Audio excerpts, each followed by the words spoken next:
Self-compassion. A little break from self-criticism.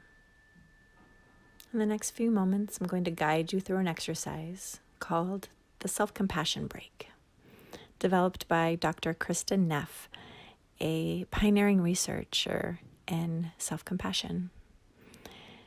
To begin this exercise, I invite you to begin to reflect on just one situation. And if you're like most of us, there's many to choose from, but just choose one situation that is causing you some suffering right now, where your negative self-talk is really kicking in. This could be a conflict or a mistake that you made or something that you're choosing to not like about yourself. Whatever it is that's really feeling hard for you.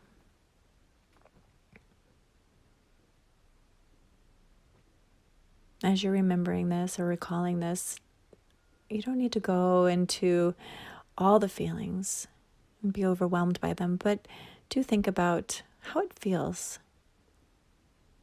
to be experiencing this suffering or negative self-talk at this moment.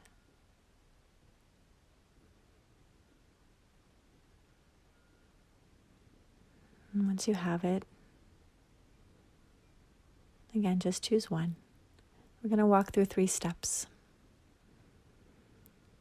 The first step is to acknowledge that this is causing suffering.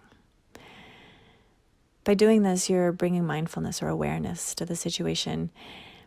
Literally say to yourself things like, this hurts, or this is stressful, or this situation really sucks.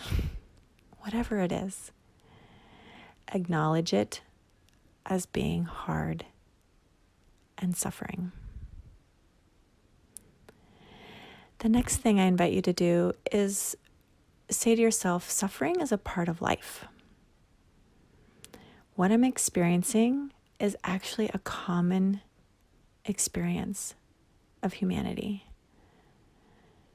You may also say things like, other people probably feel this way.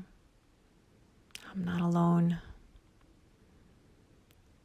And we all struggle in our lives.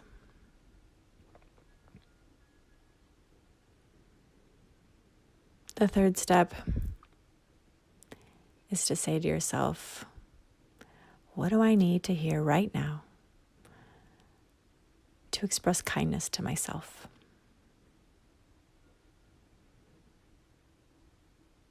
You might imagine something very comforting or a person nearby you that feels very reassuring, a warm hug or embrace.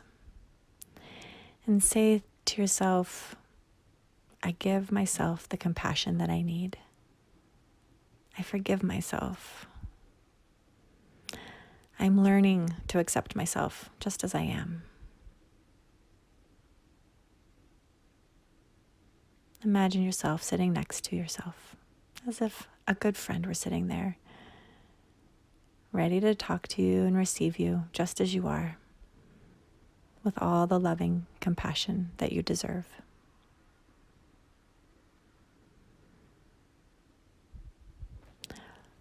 A quote by Kristen Neff says, instead of mercilessly judging and criticizing yourself for various inadequacies or shortcomings,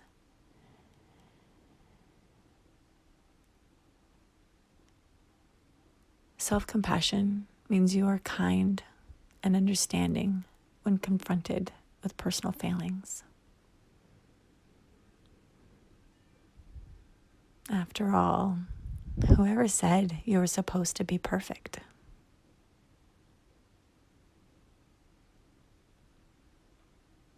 Take a few moments to just sit and breathe and feel. Breathe self-compassion into your heart, acknowledging the suffering, recognizing you're not alone, and then talking to yourself as if you were a really good friend.